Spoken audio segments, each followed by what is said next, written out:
So, good morning, and thank you for attending MAFCA's Public Policy Teach-In. I'm Sharon Tisher and a member of MAFCA's Public Policy Committee. Rachel Carson would want to know, where have all the bees gone?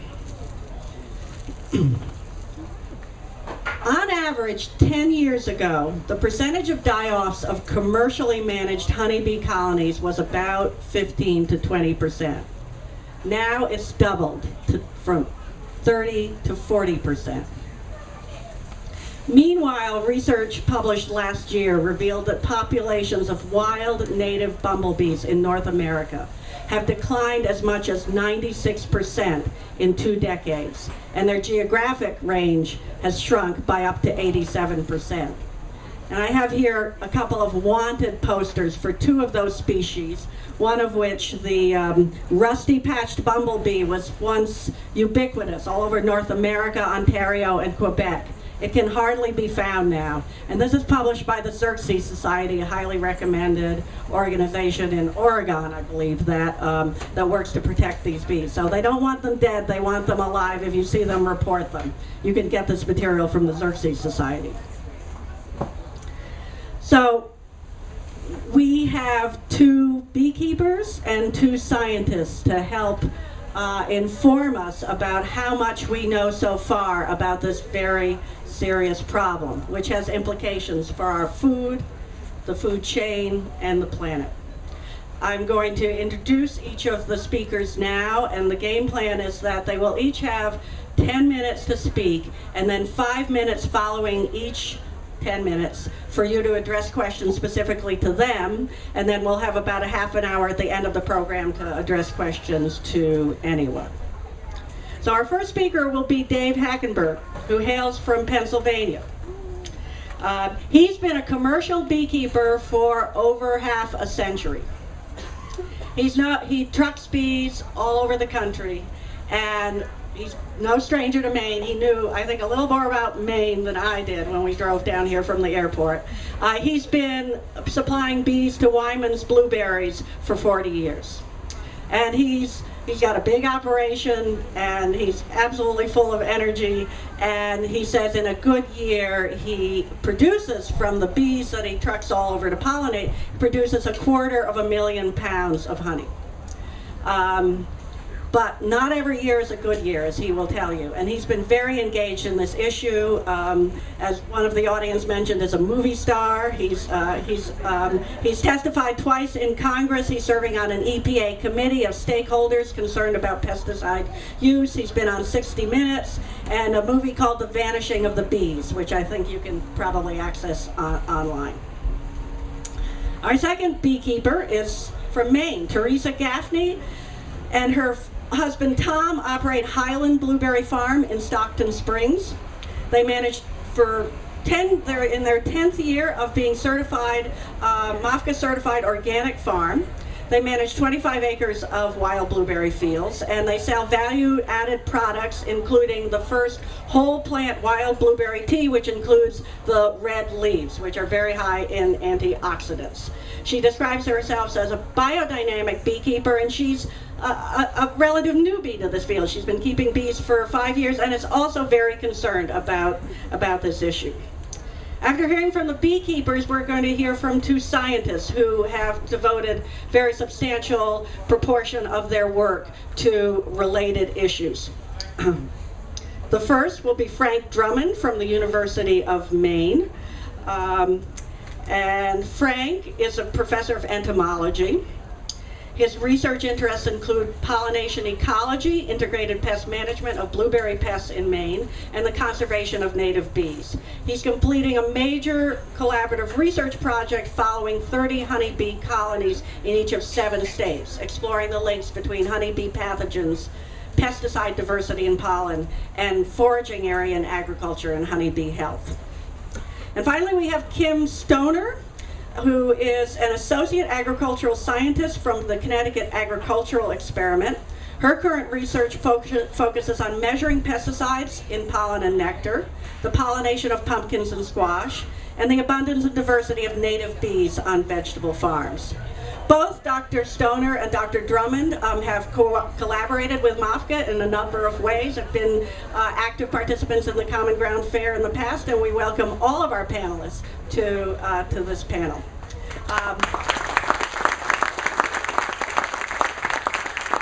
And I also want, most people who are here will also be very interested in the keynote speech this afternoon at 1 o'clock with Jay Feldman from Beyond Pesticide.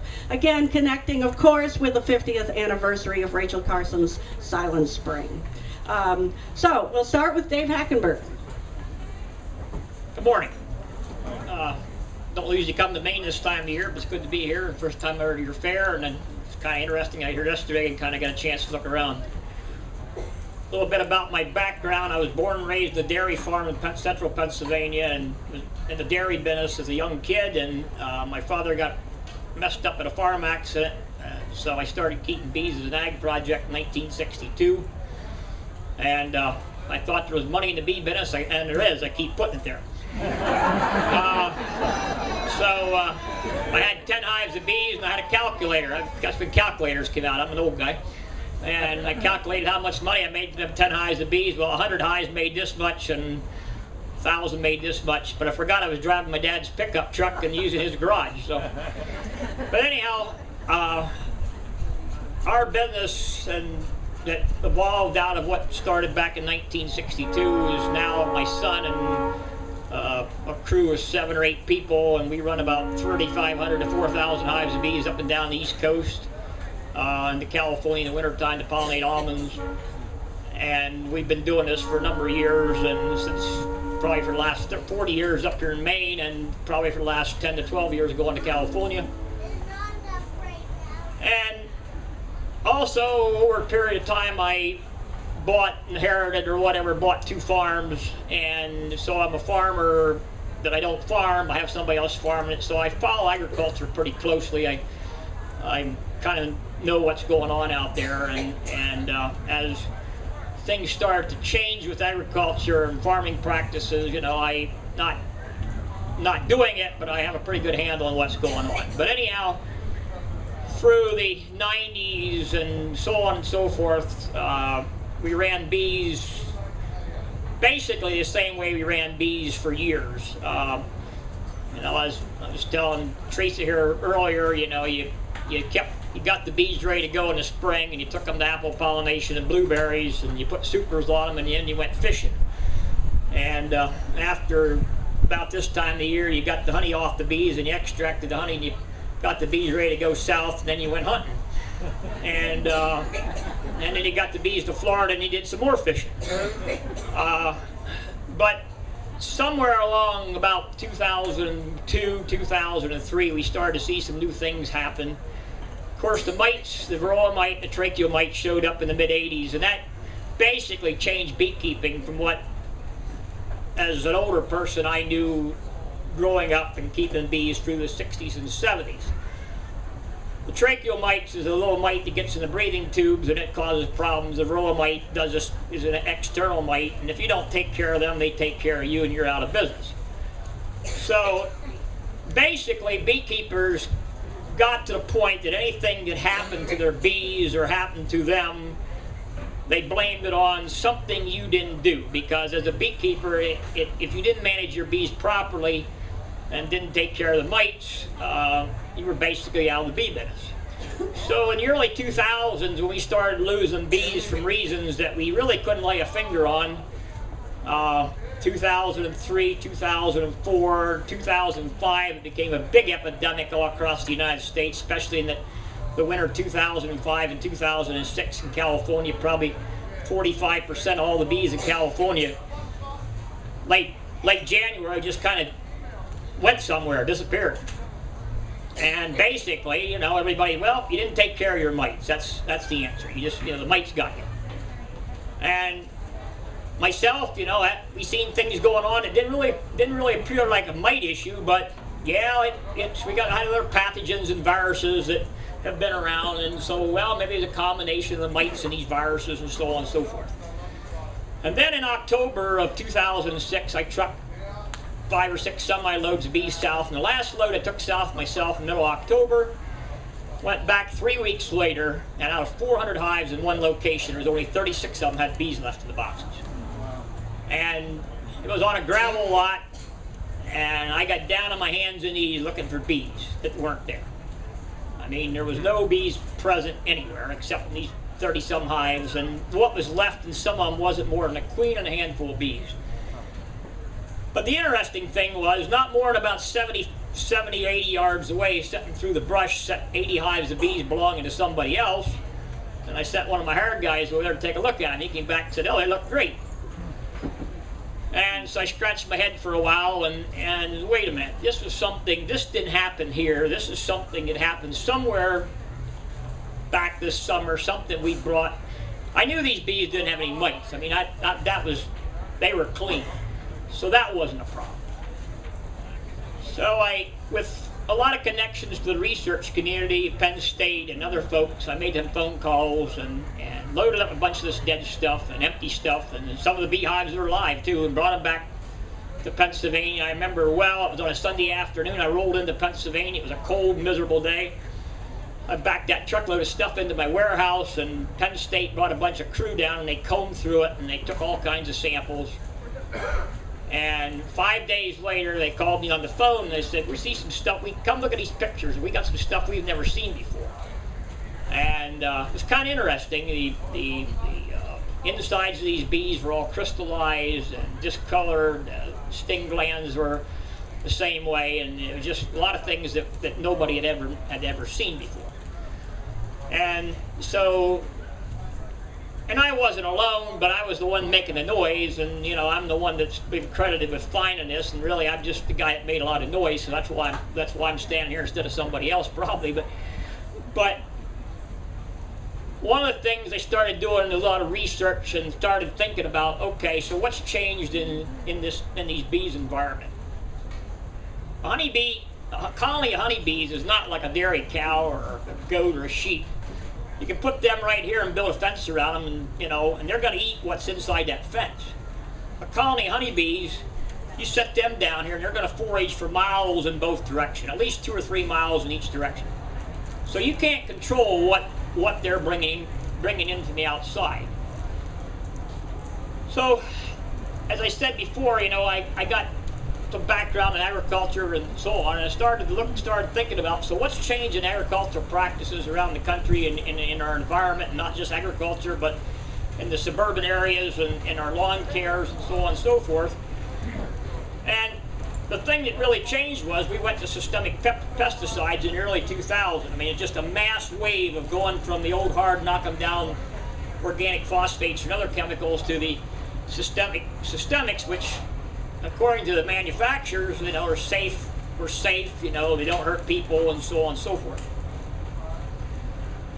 And I really wasn't much of a computer person, so I put my wife at working on the computer in the daytime, and while we were off working bees or doing something else, and she would bring up all this stuff that I start looking at, and basically I started finding research that was done by the pesticide folks that basically showed exactly the same thing going on in Mediterranean termites and other insects that they were trying to control, that basically caused those insects to quit eating, lose their memory, just the whole vast of things that we were seeing going on. But at the same time, we started. The research community did not have a lot of information on bees from back in the past. Unfortunately, here in the state of Maine, we have Tony Jazak, who's a state apiary inspector, and we've always joked with Tony since the 70s about him hoarding dead bees. He collected a lot of bees, put them away in the freezer, and he's got all kinds of bees stored away in freezers, costing the taxpayers in the state of Maine a lot of electricity to run them freezers. But anyhow, the good news is that we had these samples from way back when. And we started finding, and as the scientists started looking at these bees, they started finding pathogens and viruses that we didn't even know that existed. And one of them that's made a lot of noise is Enzema serrana, which is a gut disease. And everybody thought this is something new. But now, going back and looking at Tony's old samples stored away in the freezers, in my own bees, samples of my own stuff that he took here in Maine back in the mid-'80s, serrana was already here. So we have the chemical companies on this side saying, well, it's you guys moving your bees, it's your pathogens, your viruses, your mites, and so on and so forth. That is part of the problem, but something happened to break down the immune system, and this is one of the things that these scientists have found, that the immune systems have been broken down. And so when you break down immune system, it's like people, an elderly person gets something wrong with them, and then they get something else wrong with them, and then they get something else wrong with them, and winter comes and it's cold, and you're having a funeral. And so that's basically what's going on with the bees. You're being stressed. Yes, we're moving these bees across the country, and that's a stress. I've been moving bees for 40, she says 1 minute, I've been moving bees for 40 years, or mostly 50 years actually, and we didn't see these problems back then. So something has really changed their environment. Whether it's the neonics by themselves or the combination with all the other things that are out here, but as the university people look at this stuff, and Penn State, and who's been leading the charge along with people like Kim here and others and Frank, they're finding high levels of contaminants, not just pesticides and fungicides and herbicides and all kinds of other things. They're finding the pollen and in the honeycomb. Honeycomb's like a sponge. The pollen the bees gather, they stick it in there. It's like silage in your feed your cattle. You put it all together and it migrates in between there. So my story to finish up here is, this is like you and I going to chemistry class, and we played around with chemicals when the teacher wasn't around, and nothing happened. The next day we took the same thing and we put them all together, and all of a sudden we had a little explosion. The next day we tried it all over again and it wouldn't happen. So that's exactly what's going on out here in the environment. It's really hard to replicate what them bees are getting and bringing back, because the variety of their diet and where the plants they travel around to are so great that these folks doing their job are having a tremendous hard time to put the nail in the coffin. So you can give Dave 5 more minutes if you ask some good questions. Any questions? You just used the word I don't recognize, neonic. Neonics are systemic pesticides. Basically, that's the new class of pesticides that all the major manufacturers, they've gone from the hard organic phosphates to chlorines and everything else. What happens is, either seed coat, like corn and soybeans, they seed coat them. You've heard of Grub-X that we put on lawns. That's a systemic. What happens is it goes in the plant, grows up through the plant, and basically what happens, the insect comes that sucks on that plant or eats at that plant, gets sick, and don't want to eat. Well, you know what happens? You don't want to eat. Eventually, you're not around anymore. And but it's safe, supposedly, quote quote, safe technology for humans. That's debatable too, because this stuff really migrates into the water supplies. There in the back. How do you like to take care of your mites? How we like to take care of our mites? How do you try to take care of your mites? We're using a lot of thymol products. We actually make our own stuff. We use a lot of essential oils. If you go on our website, which is hackenbergapiaries.org, there's a lot of recipes on there. Everything I got's free. If we make it for you, it's not free, but the recipes are on there. They're free. One of the other things that we have done since the high losses of bees is, with all this contaminants in their environment and the food they're bringing in, one of the things we have found is that feeding protein to bees on pretty much a non-stop basis through the spring, summer, early, and feeding them in has really been a help to keep their immune systems built up. Soy has always been has been a big use in protein, but one of the things that my big concern is, I was born and raised in the feed, around the feed business and so on, and soy is a cheap food, and it's not, I don't know if there's any people in the audience growing soybeans, I'm sorry, but it's not as good a food as what I need to put. So what we've developed a product that's actually got eggs and brewer's yeast in it, and you can go online, you can take a look at it, and the recipes are all there. Back here. Yes. Can you clarify? You said that the folks who were doing something with pesticides came to the same conclusion. Is that folks studying the effects of pesticides or people that were manufacturing them? Repeat your question, please. Okay. I heard you say that your wife and you were doing research about the effect of pesticides. And then you said There used to be lots of, when you went on the websites of the major chemical manufacturers, there used to be lots of stuff on there that you as a normal person could sit there, and if you knew what you're looking for, that stuff's all disappeared. Okay, so it was from the manufacturer. Right, that's right. That's what I wanted to clarify. Correct. Thank you. Dave, I just have a clarifying question. You mentioned something about you started to see subterranean termites. Is something similar?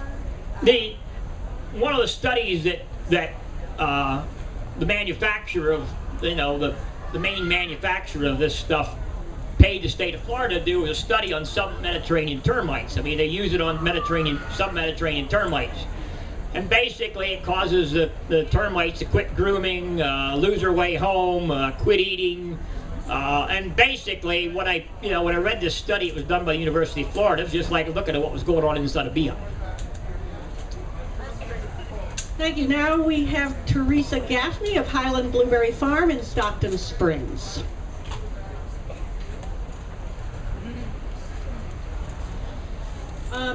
Tom and I began managing our wild blueberries in 1999.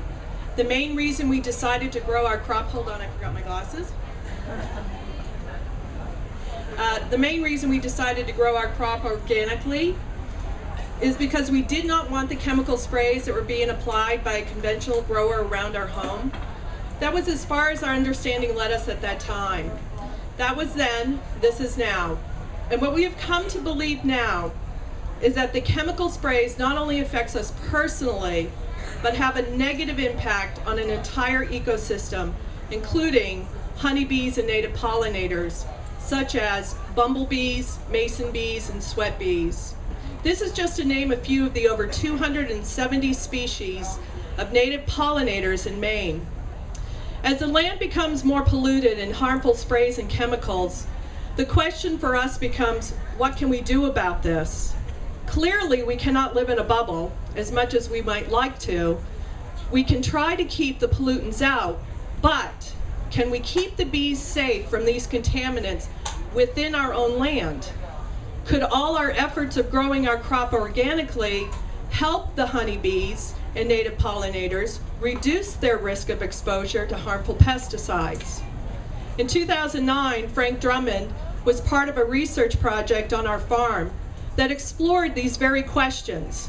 And what they concluded was that growing organically will help, but would not eliminate exposure because honeybees travel long distances to exploit rich food sources, thereby picking up pesticides this way.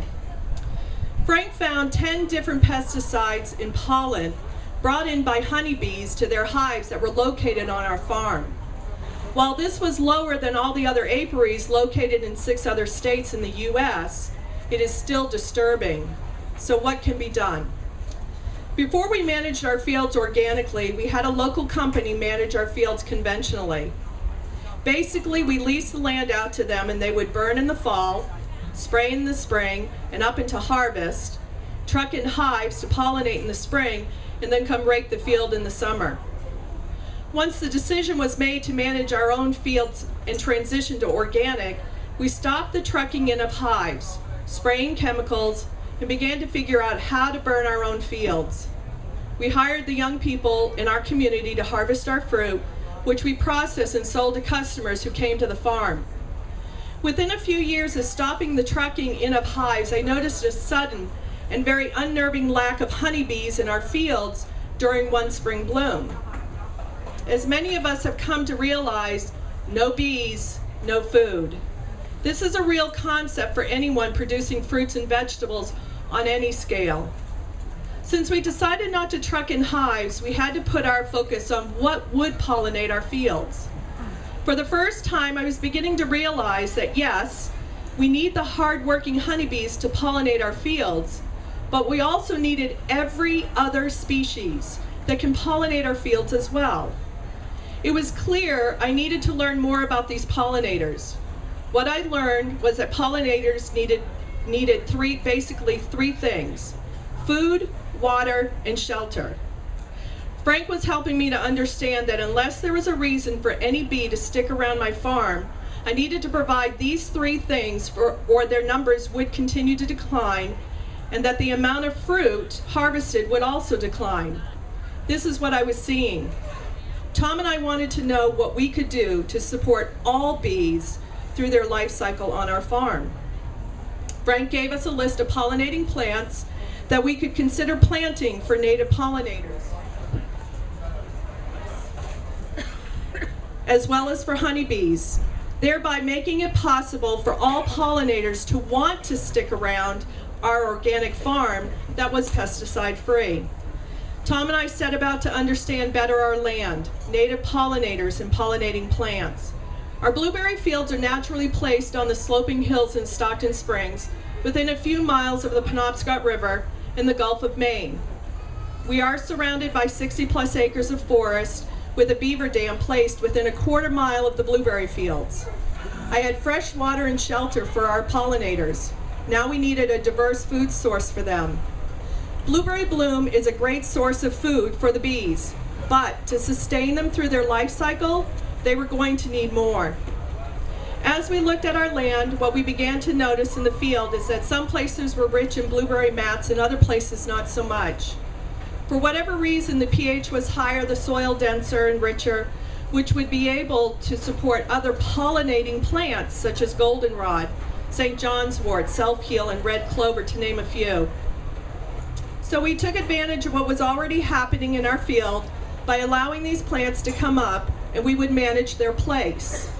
Some growers would consider these plants weeds or competing plants in their crop, but we saw them as a necessary part of what an entire ecosystem needed.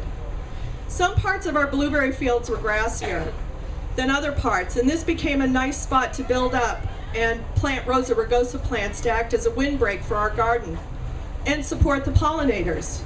What we planted in our gardens were all things that we could eat and use, but we were also mindful of what would make great bee food as well. We planted flowers, herbs, and buckwheat, along with vegetables such as squashes, pumpkins, and many other plants. We stopped mowing all around our yard, around our house, and allowed what was native to that soil to grow up. So where did the hives come into my story, you might be wondering? A dear friend, Todd Hardy, who owned Honey Gardens Apiaries in Vermont, kept encouraging me to keep bees on our farm. I tried to explain to Todd that I was way too busy to do anything else, especially keep beehives. One summer visit, Todd came to pick up blueberries, and he brought me a starter kit. When his visit was over, I packed away his gift of hives and frames into my basement, where they sat for a season or two. The guilt of not doing something with this gift finally got to me, and that was when I sought out a bee class, so I could at least tell my friend that I had seriously considered this beekeeping thing, and well, I had decided it was not for me. I drove the hour to Albion to the bee classes that Lincoln Senate of Swan's Honey was giving in the winter-spring season. And I remember very distinctly sitting in Lincoln's class wondering to myself if he was even speaking English, because everything he was saying sounded Greek to me. In fact, one class I attended in the middle of winter was on catching a swarm. And little did I know that I was running 102 fever and coming down with the flu. And as he spoke nonchalantly about catching a swarm, I thought to myself, this man is crazy, or else I am. Because if I see a swarm of bees, I'm heading in the hills in the other direction. Needless to say, Lincoln did a great job of teaching the class, because that spring, he sent me home with my first nuke of bees. And I've been learning from the honeybees ever since. I want to encourage anyone who might think they can't keep bees to consider a class and prepare yourself for the best experience of your life. I may be just a backyard beekeeper, but for this grower, I realize the importance of learning all that I can about honeybees and native pollinators. Trust me, if I can learn from the bees, then so can you.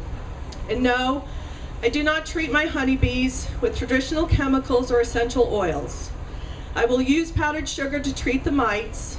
I supply clean food sources on our farm to strengthen their immune system. Thereby, my belief is survival of the fittest by giving them every opportunity to be strong. I leave them honey, and I do not sugar water them in the spring. I get plenty of honey for our family, but I also leave the bees plenty of honey so they can get through the spring. I realize this may not be practical for larger beekeepers, and it goes against everything beekeepers have learned. But these practices can work well for the backyard beekeeper. If you and I are keeping bees and things do not change for the good in our environment, perhaps we can become a vital participant to the sustainability of our food sources, because we may be the only ones with bees. Tom and I consider ourselves to be biodynamic farmers. In other words, we are willing to lose a little to gain a lot.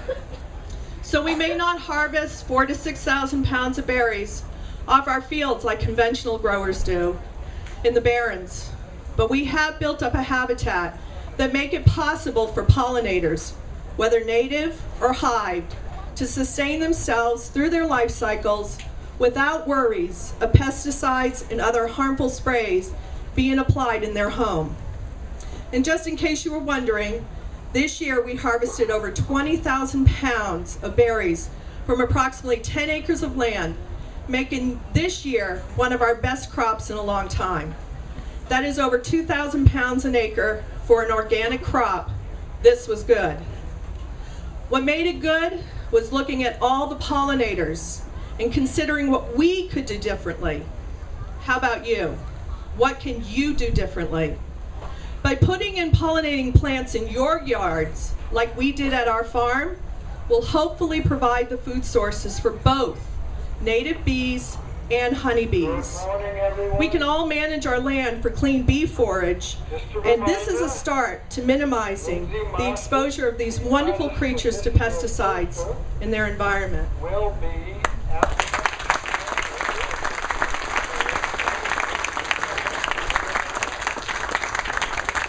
Thank you, Theresa. There will be questions from the audience too, but I was wondering, have you thought at all about trying to figure out where those 10 pesticides on your organic bees came from? I mean, are there agricultural operations within the bee foraging area? Have you tried to talk to your neighbors about this?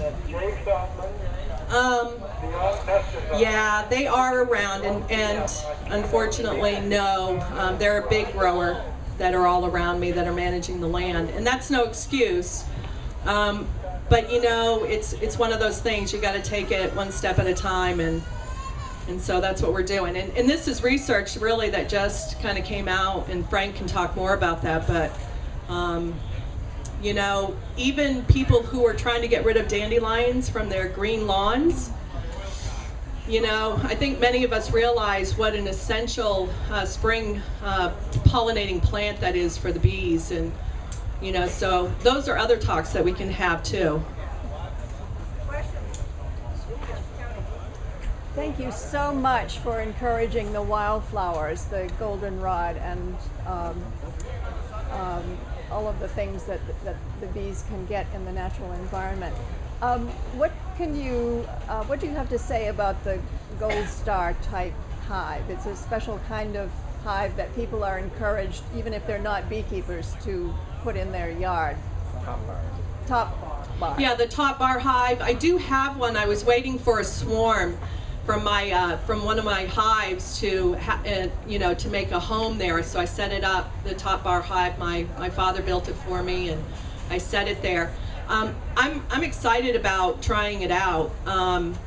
Yep, I definitely think letting the bees, as a backyard beekeeper, letting the bees make their own cone, not putting in foundation, that kind of thing. I've got to wonder, will it help? And I think it's great.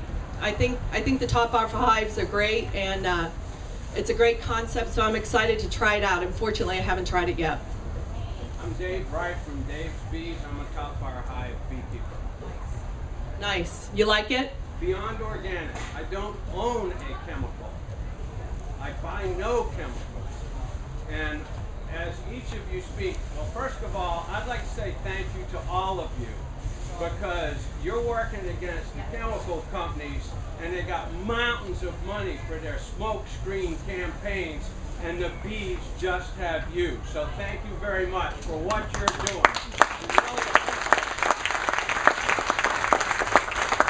I think it's important when you get a question like, how could your bees have gotten poisoned, is to take people to the department store or the garden center and say that whole row of pesticides that's up on the shelf, turn them around and read on them. Because when you see imidacloprid, that's what's killing the bees, and it's in our lawn care products, it's in our treat your plants at home products, and maybe they'll get into some of this. But the first thing out of your mouth when somebody says, how could your bees get poison in them? We're all using poisons all over our yards. Absolutely. One more question over here. Okay. There's a little girl right here. Hi. All right. Come up here so I want you to see you. Hi. Yeah. Mine is a couple comments. Why don't you come up here so you can see, because first of all, you're an example of going from the big mega companies of doing things that have been happening in this country since the Europeans came here, to bringing it to the smaller. And I think when we get big, we go off on the wrong track. Hey, there are some good big guys here. Oh, absolutely, absolutely, and they're rare, and I honor that from you. But I think, and we do this in Maine, is the small, the parochial, here at home, here in our state. I think that's huge, and we need to do more of it. The other thing that, because I'm a biologist and I deal with biodiversity a lot, what you're doing is biodiversity. Instead of a monoculture, she has biodiversity on her land, and whenever there's biodiversity, it's health. And I wanted to comment one last thing, comment about what you said. I live in an area in the village of Washington where this man next to me spends 4 hours a day cutting a field every week in the summer. And every time he does it, my stomach just turns around, because all the beautiful wildflowers he is destroying. Everything that's happening. And I agree with you about all the lawn care stuff. That's where we are. It's very people often say, even the kind of work I do, what can I do? This is the stuff that's real because it goes into. Thank you. All right, this is great. Now we turn to science and look for all the answers. Well, I just wanted to start off by saying this is really quite a pleasant thing for me today, because it's not often that you can be up on a stage with a group of friends that you've had nice relationships with. And with Theresa, it's always just an incredible pleasure to be out on her farm. I've seen Dave out in the blueberry barrens and in the middle of the blueberries, and he's busy hustling off, moving his hives and such. And I have to say that for most of the scientific community, the ability for us to try and conduct research and look at what some of the problems are with both honeybees and native bees are really due to people like Dave, who have been vocal, have talked to the U.S. legislature and provided funds. When I first started as an entomologist, you could not get any federal money to study pollinators. Everything was pest management, and it was very, very difficult to get money to study bees. And so Dave, thank you very much for everything. And then with Kim and I have a joint project which was just funded by the USDA. It's a $7 million project over the next 5 years, and New York, Massachusetts, Connecticut, and Maine are involved. And that's to look at pollination security for many of our crops and integrating both native bees and honeybees and looking at how can we maintain pollination of our food supply in the Northeast. And if you have a chance, if you go over to the Ag Demo, we've got a little booth there and it describes it. And we're particularly looking for volunteers in Maine that might want to take a free workshop on native bee identification and help us get a handle on what is the diversity of native bees and the abundance in the state of Maine. So please go over there. Okay, I'd like to start off by just mentioning that right now on this dreary day, I'm thinking about the day before yesterday, while I was out in one of the university apiaries, and it was a beautiful sunny day, and the bees were tumbling over each other, and they weren't guarding the entrances, and the bees were just coming in with all sorts of aster pollen and goldenrod pollen, because we had just had a good heavy rain a few days before, and there's been a new flush of flowers, and goldenrod is secreting more nectar, and the bees are just euphoric, and they're out there. And that made me realize about, yeah, we're scientists, but also how spiritual, if you're out watching bees on flowers, just how spiritual the whole event is. And it can be quite just emotional watching these critters. And that aside, I'll say that I work on native bees. I've been working on native bees in Maine for about 24 years with the objectives of trying to characterize the diversity. And there's a colleague in the audience here, Allison Dibble, and she and I so far have documented 257 species of bees in Maine. So there are a fair number of species. Now I will say, native bees are certainly under attack, but we are lucky in Maine, because many of the bumblebees that have gone extinct in southern New England, we still have pockets of. We still can find the rusty-patched bumblebee in Maine. They're not common like they used to be, but they're here. But there is a transition, and things are occurring in the native bee community. For instance, back in the 1960s, there was a bumblebee which we referred to as a white-fringed bumblebee, which was one of our more common bumblebees. Now, it's around, you can find it, but it's very difficult to find. There is a bee now called the impatient bumblebee, which is one of the bumblebees that have been utilized as a commercial bumblebee that farmers can buy and bring into their fields. That was not present in the 1960s in Maine. Now, about 20% of the bumblebees foraging on flowers are this species. It's a more southern species. Is it global climate change? Is it getting so warm in Maine that the southern bees are moving up? And maybe our cooler season bumblebees, maybe they're disappearing. Or is it pesticides? It's a very complicated issue. So we're trying to tease some of this apart. One phenomena that happened this summer, I don't know if some of you saw it, but we have a very unique bumblebee called the orange-banded bumblebee, as a belt of orange on it. It is one of our most common bumblebees over the last decade anyhow. Well, just at the end of bloom, the queens were foraging in blueberry fields very abundantly, and then we had that tremendous rainfall where in some areas we had 8 or 9 inches, and those orange-belted bumblebees just disappeared, and they disappeared for about a month. And usually at that time, they're spawning off lots of small workers, all of their daughters, and this did not happen. And finally, in about August, we started to see some of these orange-belted bumblebees. Well, is this because of the unusual rains, or there's some other things going on? We just don't know, but it was quite a sort of a bizarre thing to just lose track of one of our more common bumblebees. I do spend quite a bit of time also working on honeybees.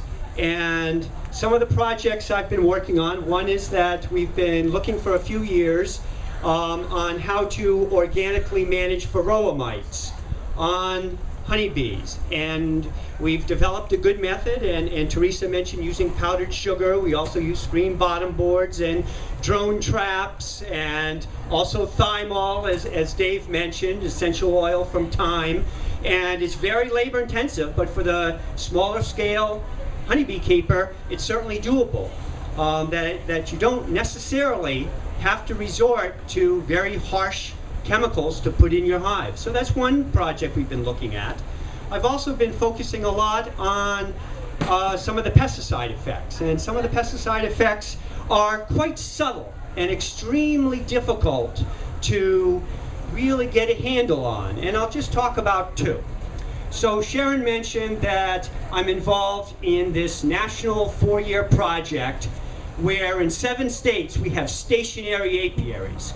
And we go out monthly and we assess the health of 30 colonies in each one of these apiaries. And we take measures on their pathogens. Honeybees, unfortunately, have lots of pathogens. There are over 18 viruses, about 3 different fungal pathogens, 3 or 4 bacterial pathogens, several species of parasitic mite, varroa mite and tracheal mite. So there's a potential for them to be plagued with lots of health issues.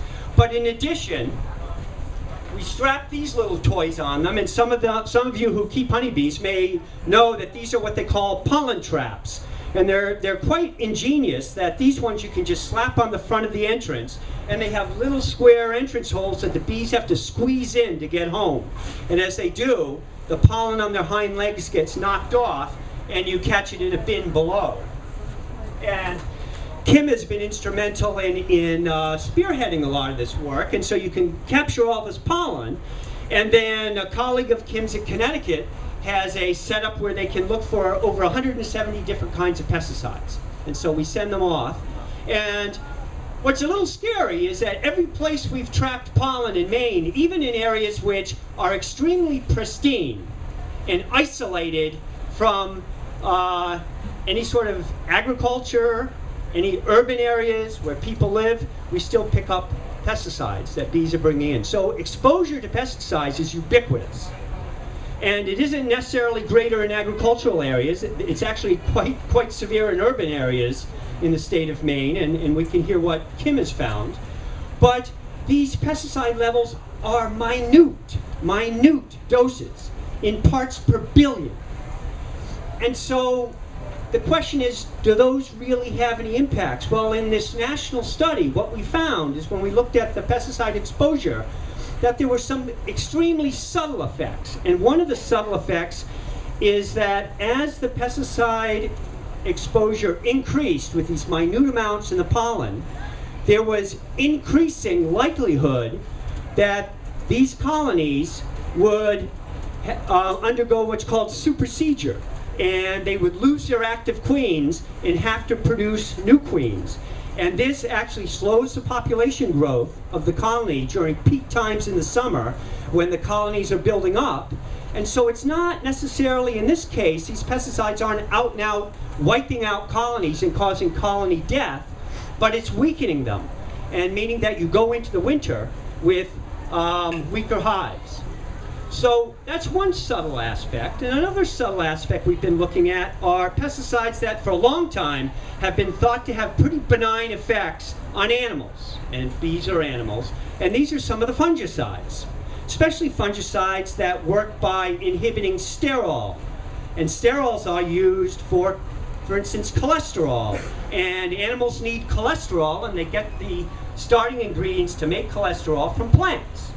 And so fungicides, the hypothesis was, might be interfering with cholesterol formation in bees. So we looked at residues that are on crop plants in blueberries, and their effect on honeybee colonies. And what we found was that it certainly didn't wipe out the colonies. These were very low levels of fungicides. And that it really didn't affect the degree of pathogens and disease in these honeybees. But what we did find is that it did shorten the longevity of the workers, by about 2 days. So for an average worker living about 30 days, if they're exposed to fungicide, they might live about 28 days. Something that you'd think, well, gee, that probably wouldn't affect the colony growth that much.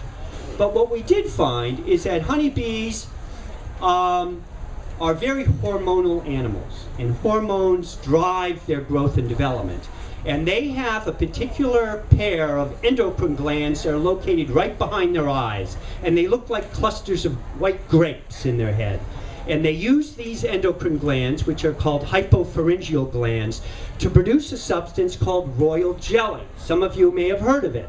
Royal jelly is rich in lipids, rich in amino acids and proteins, and honeybee workers, the nurse bees, secrete this royal jelly to feed their larvae, to give them a quick boost of energy when they first hatch from the eggs.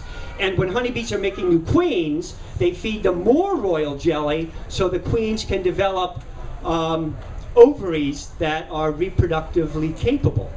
Well, what we found is that slight exposure to these fungicides resulted in enlarged hypopharyngeal glands, and quite often one of the symptomologies of humans is that when you're exposed to toxics, glands like your spleen, for instance, may become enlarged. So we haven't figured out what exact role these fungicides are having, but they might, again, have subtle effects. So I'll end there by saying that there are a lot of people around the country looking at low-level pesticide effects, but it's been slow going because some of these subtle effects are very difficult to tease apart.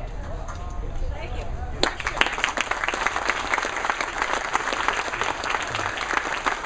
Yes, in the front here. How did you hang the blame for premature supersedure onto insecticides? How did you make that connection? Okay, so what we do is when we go out on a monthly basis, so how did I assess a relationship between insecticide, contamination of pollen, and supersedure? So what we did all across these 7 different states from California to Maine, we go out monthly, we mark the queens, so we know this queen emerged in April, and it's a red marked queen. And then next time we visit, we look for the queen, we find out, is it still the same queen? Are there actually supersedure cells, which are queen cells, on the sides of the frames? Are the bees starting to make a new queen? And we sort of record that information. And at the same time, we're strapping these pollen traps on every month so that we look at the relationship between the amount of contamination and the numbers of supersedure events that happen in all these different states. Yep. Yes? Was it fungicide? What was the relationship there? So this was a separate study just solely looking at the effect of a commonly used fungicide for plant diseases, controlled plant diseases in Maine. Yes. Yep. I've heard pesticides, fungicides. What about herbicides? Yeah. So what about herbicides? That was the question. Well, herbicides, one thing we know for a fact, that they have a very significant indirect effect, for sure. Because herbicides, the whole purpose of using herbicides is to reduce the diversity of flowering plants, quote unquote weeds. And we have found that as you reduce the diversity of weeds in blueberry fields, you actually reduce, for instance, the number of beneficial wasps that are parasites of a lot of the pest insects. What we haven't been able to show is that that's the same for the native bees. And it might be because what has been shown in many cropping systems is that bees forage not only in the field, but they forage in the habitats right outside the field. And if your farm is right near, for instance, a meadow, it's rich in flowering plants. And if that hasn't been treated with herbicides, then they still have a food supply. But the potential there is that herbicides can be very devastating. And I think that's happened in quite a lot of agricultural areas, especially out in the Midwest, where there are no longer any wildflowers. That everything is a single crop and it's being maintained that way with herbicides. Yes. Did you do any correlation of the pollen type and what pesticides were coming in, so you could see what pesticides were in what form? Yeah, very good question. We didn't really do that, but what's kind of interesting, you know, each... So did we do any study to look at the particular species of the pollen and the contamination? And we haven't done that yet, but that is one of our goals with this native bee pollinator project. But what is interesting, each colony, honeybee colony, is a family. It's an individual family. And what you find is that in some field settings, that you can have 3 different colonies with pollen traps on them, and one is bringing in pollen from roses, for instance, and they might have high contaminations of imidacloprid, and another one is bringing in pollen from raspberries at the same time, and another one right next to it is bringing in mostly pollen from maybe bunchberry, Cornus canadensis. And so you can have 3 colonies right next to each other, and they're utilizing different food sources in the environment. So it's a little tricky thing, but we haven't looked at that specifically. Yeah? When you were saying about your observation when pesticides increase, do you mean when there's more pesticide at a given moment, or do you mean as it accumulates over time? Yeah, so what I mean is as it accumulates over time. And it's a little, so the question was, when we looked at the pesticides, was it at the moment in time, or was it as it accumulates over the season? So we looked at it over the growing season. But it's a little correlative, because what we found is that where we got more pesticide contamination in pollen in those apiaries, they tended to be in areas that had more intensive agriculture. And there are other effects besides just maybe pesticides in the environment in intensive agriculture. It could be lack of other floral plants. It could be that there are other bees competing with the bees in an apiary. So it's not quite clear if it was solely the pesticide contamination that resulted in increased supersedure. Yeah. Do we know whether... Okay, one more question, I guess. Yeah. Do we know whether there are other insect pollinators of our common vegetables and fruits, such as wasps, or even the pests,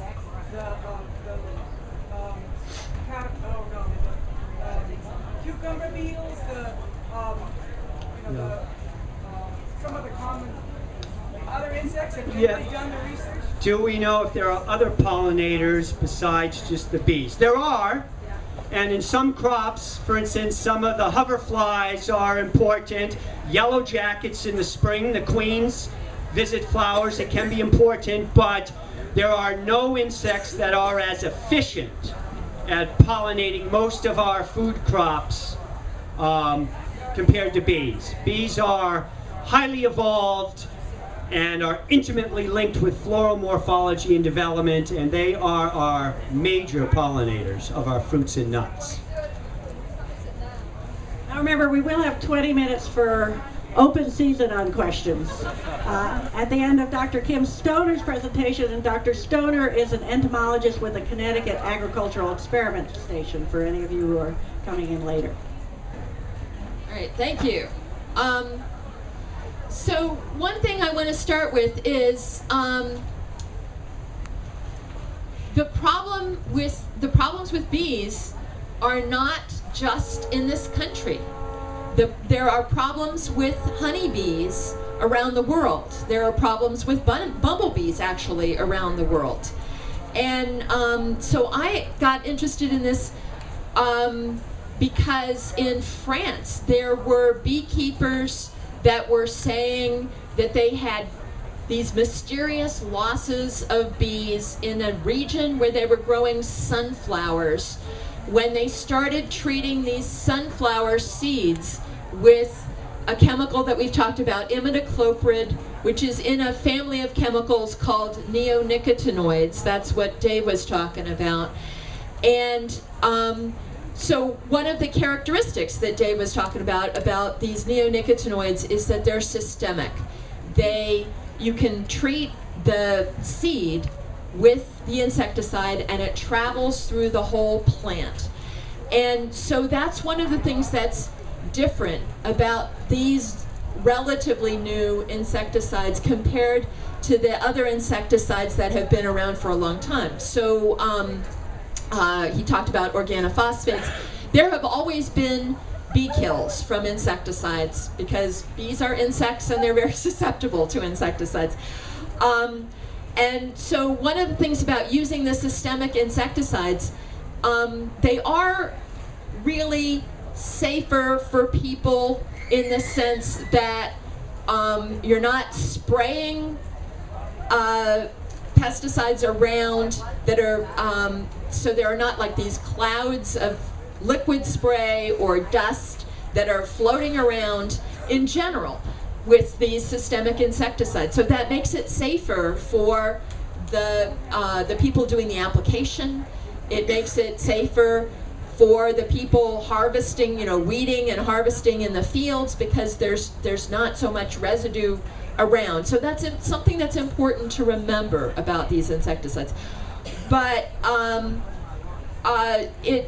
and you can put the insecticides more precisely where you want them. So there's not so much drift going around to other places where you don't want them. Although, as Dave mentioned, there is some question about them leaching into water and ending up in places where you don't want them.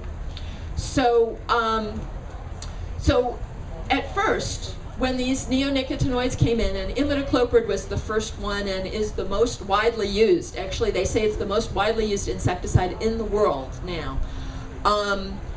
It seemed like this was a really good thing. We were replacing the organophosphates, which are highly toxic and that have a lot of hazards to people, with these systemic insecticides.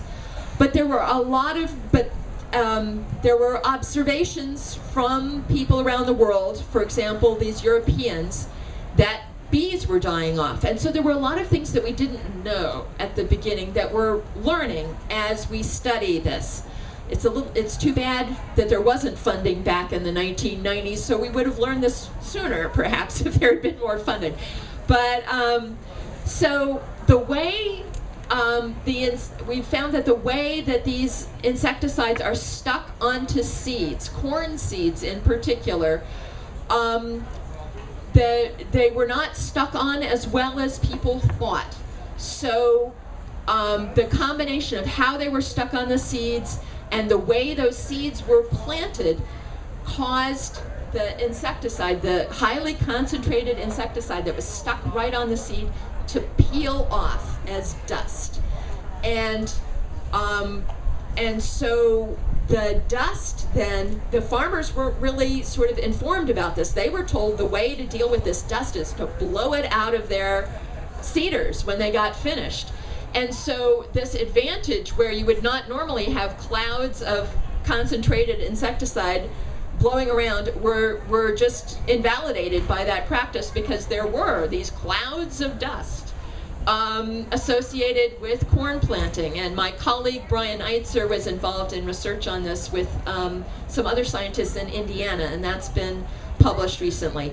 So that caused a big die-off of bees in Germany, and people have found out that the same thing happens in corn. And that's really important because field corn is a huge, huge crop in the United States. Millions of acres, and they say that 98% of it is treated with these dusts, with this seed treatment that turns into dust. So now we've also found that more of the insecticide is traveling into nectar and pollen than we originally thought. So the research that was being done in France in the 1990s, they were saying it was like 1 to maybe 3 parts per billion. And we're finding, my colleague Brian Eitzer and I found in squash, applying the insecticides to the soil at labeled rates, we found 10 to 12 parts per billion. So in around 6 to 10 times as much as people thought. And another researcher applying the pesticides differently found 126 parts per billion in the nectar. So, there's more in the nectar, and the nectar is really important because nectar is the fuel source for bees. They consume a great deal more nectar than they do pollen, so finding out how much is in the nectar is really important. And we're also finding out that these neonicotinoids last longer in woody plants than we originally thought, and this is really an area of research that's difficult, and we haven't gotten as far as we would like, but they last for years. You can continue to find these pesticides for years after an application in woody plants. And trees are really important sources of nectar and pollen in the spring for honeybees and also for a lot of the spring native bees. So the application rates are a lot higher than they should be now that we know how long these insecticides stay around. And people can apply the pesticides every year, which they really don't need to do if the pesticides are staying around for 5 years, which is what a colleague of mine is finding. Also, when people apply pesticides for their lawns, Grubex is a brand name that is imidacloprid, and you're applying it to your lawns. Well, probably the people here aren't, but other people are applying it to their lawns, and it travels through the whole grass plant, but it also is taken up by the trees in your lawn, and then the trees have it in their pollen and nectar, and it stays around in the trees for years. So those are all things that we're finding out. And then at the same time that we're finding that the bees are exposed, these different routes by which the bees are exposed to higher levels of these neonicotinoids than we thought, we're also finding out, other researchers are finding out at very low levels there's more effects of these neonicotinoids than we thought. So Frank was talking about some of the effects of the fungicides, but they're also finding out that the neonicotinoids affect, as Dave was talking about, the immune system of the bees and makes them much more susceptible to pathogens. So the pathogens may very well be an important part of the story of what's happening to bees, but that also might be affected by the pesticides. Even so, it's really hard to demonstrate outright, clearly that the neonicotinoids are killing bees. As Frank made reference to, in Connecticut, we've been collecting pollen from these pollen traps and testing it for pesticides for a number of years, about 5 years now. And what we find are, consistently, there are pesticides in every sample of pollen. There's 4 or 5 pesticides, and there are different pesticides as we go through the year. And some of them persist for a long time in the wax and the hives. So people are trying to sort of pin down why they're there, how they get there, what effects these combinations have over a period of time, and it's really difficult research. So let's see.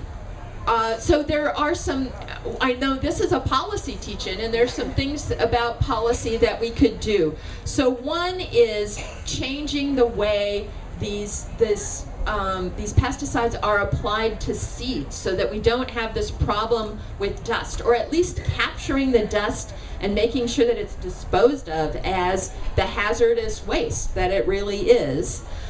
Another is to really pay attention to the details about how these are applied. There are some methods where they have 126 parts per billion of the pesticide in nectar, and other ways to apply the same pesticide to the same plant where we can't detect even a part per billion. So we can change the ways those are applied. The use on ornamental plants by homeowners. Imidacloprid, as the fellow from what Dave was talking about, this Dave, imidacloprid is in all kinds of products for homeowners, and homeowners can legally apply it at higher rates than farmers to a lot of trees and other ornamental plants. So these are things that are policy things that we can do to help to solve the problem. I just want to engage in a dialogue with you about that. It just occurred to me that, of course, the EPA is the agency that regulates the use of these pesticides. And there are extensive EPA requirements for labeling of pesticides. But I'm not aware of requirements for labeling of plants to inform people who buy plants or seeds that they're treated with pesticides. Are you aware of any requirement like that? Well, they do have to label them, and if you buy conventional seeds treated with fungicides, they will have a big label on them that says Thyram, because they don't want you eating the seeds. So they do have to label them as being treated with a pesticide to make sure that they don't go into the food chain. So if you buy a plant, it will also be labeled? But no, the plants will not necessarily be labeled. Yeah. And actually that's become an increasingly more common occurrence in Maine and probably in southern New England, is that a lot of stores that are selling hanging plants, many of them are treated, and I get calls at the university, gee, we have all these dead bees underneath these plants, what's going on? And in order for a lot of these systemic pesticides to out now kill bees and for them to fall on the ground, those levels have to be extremely high. And yet you just don't know what's treated and what isn't. So I think it's a big issue. And I think, Frank, you mentioned that you, in your experimenting, you were trying to get plants of bee-friendly plants. And you simply had a real trouble finding any that weren't treated. For a lot of the perennials, yes, it can be difficult. But I think Fedco seeds or Johnny's are probably pretty careful about those issues. So, questions for Dr. Stoner? Yes. Have you done any studies where GMOs went into this whole picture? Okay, the question is, have we done any studies about GMOs? I personally haven't. There are other people who have done research looking at the genetic engineering for resistance to insects, which is usually based on a protein that is from Bacillus thuringiensis. It's something that that organic farmers have used for a long time. And in general, that protein does not, we really haven't been able to find evidence that that protein in genetically engineered plants is affecting bees. So there's not really evidence that I know of. Dave? I think it's really important to point out that any corn that's GMO is going to be treated with neonics, and it's meant to be sprayed with glyphosate, and that kills all kinds of stuff in the soil. And the health of the soil depends on what comes out of the plant that the bees get to take home. Why Dave has to give protein to his bees, because they can't get it out of the ground and then through the plant, because the plants are foreign. Okay. They're not Mother Nature's plants anymore. All right, so he's saying that the GMO plants are also treated with pesticides. In general, yes, the corn that is genetically engineered for resistance to herbicides, and they combine these two things actually. They combine the resistance to insecticides with the resistance to herbicides. So that then fits into the whole scenario that Frank was talking about. If you have corn that's treated for resistance to herbicides, you're going to be using a lot of herbicides to control weeds, and that lowers the plant diversity, that lowers the flowers that are available to bees. Bees collect corn pollen, but corn is wind pollinated and it's really poor food source for bees. I'm sorry, I gotta add one more thing. Bees love corn.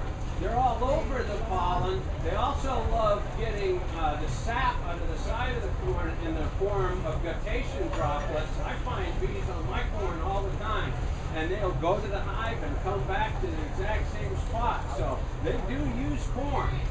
Okay, so bees, it's true. He's saying bees collect corn pollen, which is true, and that bees also feed on guttation water, which is water that sort of exudes out of the stomata of the corn, and people have found that some of the systemic insecticides travel, when they're traveling through the whole plant, they also travel into the guttation water. Yeah, so I mean, there's a whole series of questions there about, you know, to what extent is that affecting the bees, all of those different routes. I mean, that's a large part of what we're working on as scientists, is trying to understand all these different routes of exposure and which ones are important in the exposure of bees to pesticides. Let's see, the fellow here, second row. You mentioned that there are problems in Europe. In France, I believe they banned certain of the chemicals. Have there been any recovery of the bees after that, or is it persisting in the soil and afterwards and still causing problems?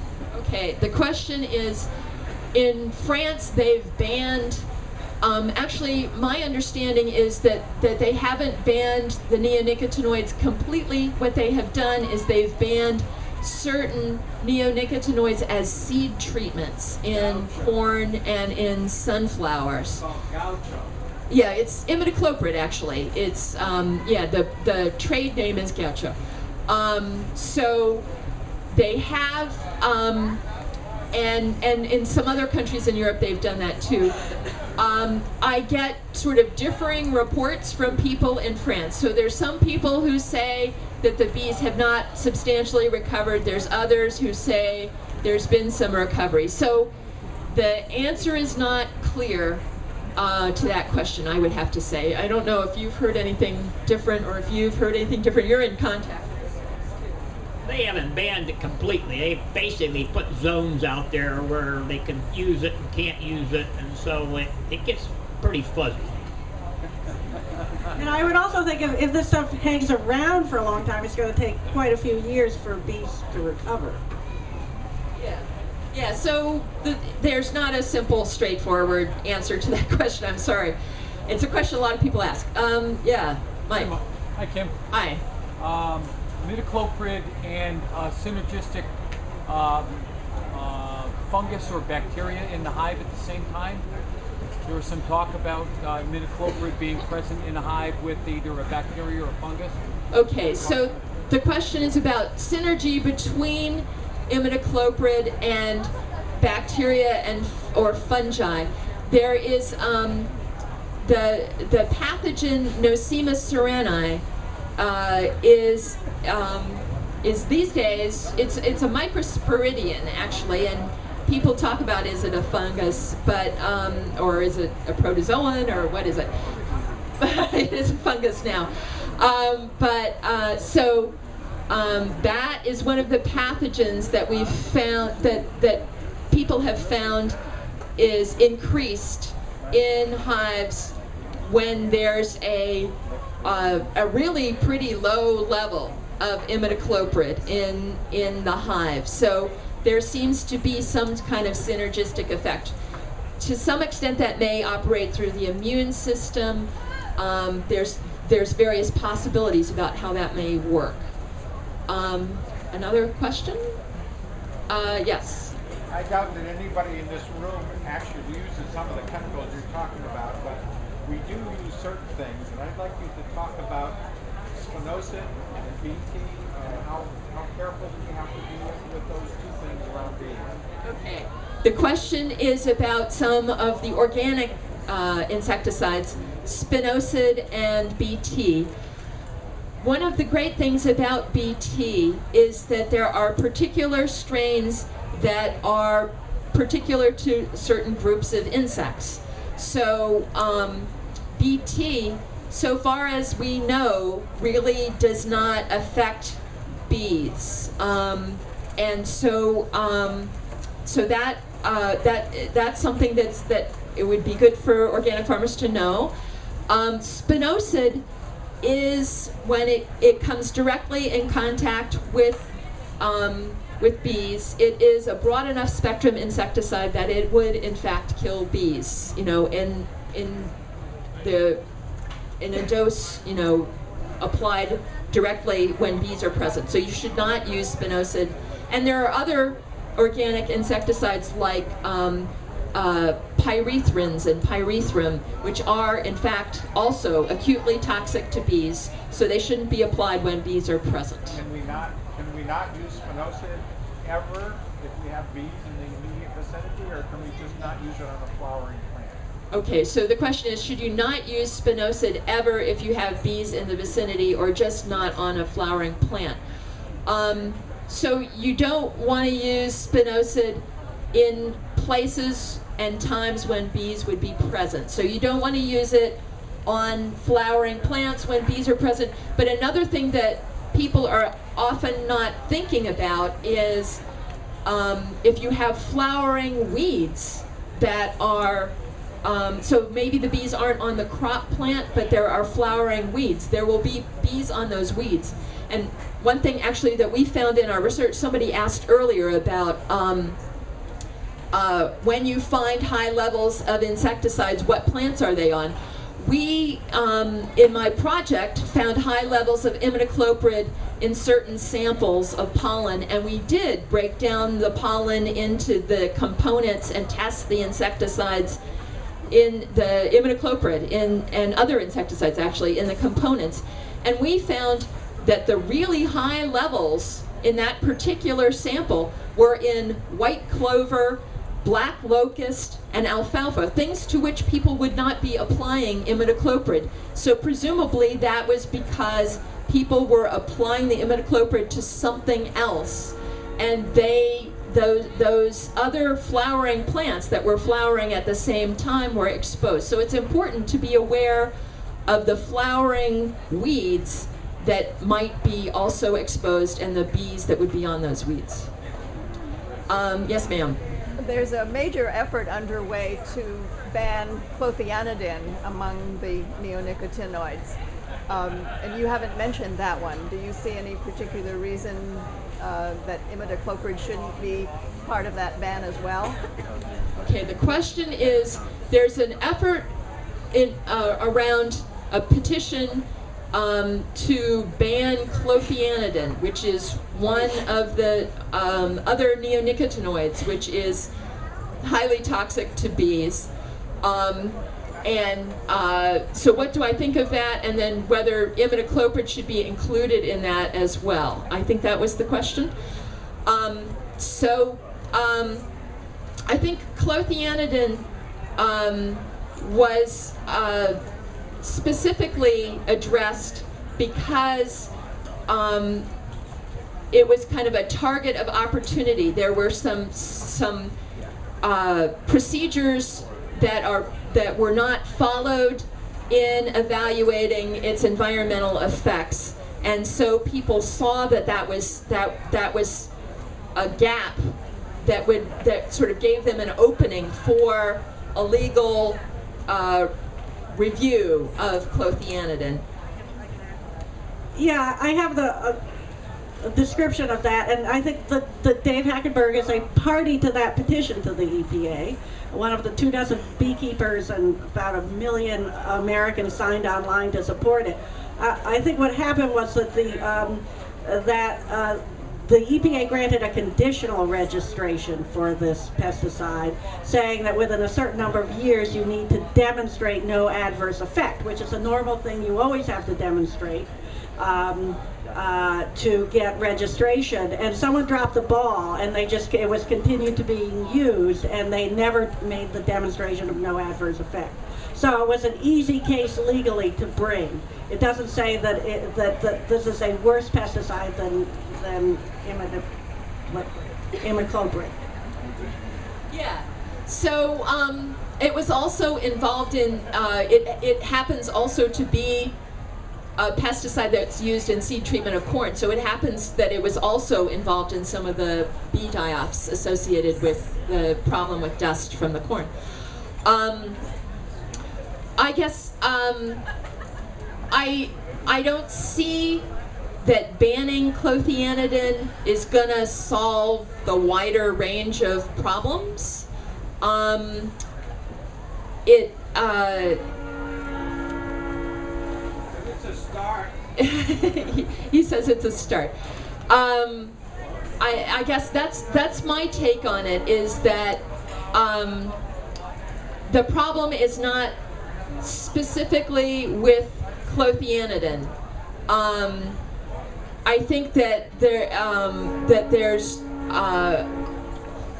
that really there needs to be a comprehensive look taken at the entire class of pesticides, and looking at a lot of what we know now that we didn't know when these pesticides are registered. So I have a question for the scientists and Dave as well. As someone who's kind of worked on pesticide issues for a couple of decades and been incredibly frustrated by previous administrations, I would be interested in knowing whether you get a sense that the EPA under the current administration is more receptive to independent research such as you are doing, which have more cautionary tales to tell about these products. You want to take this? I serve on a PPCC committee. Had a conference call 2 days ago with EPA. The answer is no. I'm sorry. As I don't know if she introduced me or not, but I'm the co-chairman of the National Hive Bee Advisory Board. That's a group of 8 beekeepers chosen by 2 national bee organizations to basically deal with EPA and the chemical companies. Up until 2007, basically, we got to see EPA mainly as being past chairman or president of the American Beekeeping Federation, involved in national bee politics most of my life. We got to have a meeting with EPA or somebody at EPA about once a year, and they said, hey, it's good to have you here. Come back next year and we'll talk about this again. And that's been going on since probably in the 70s and 80s and so on, when I first started making my first trips to Washington.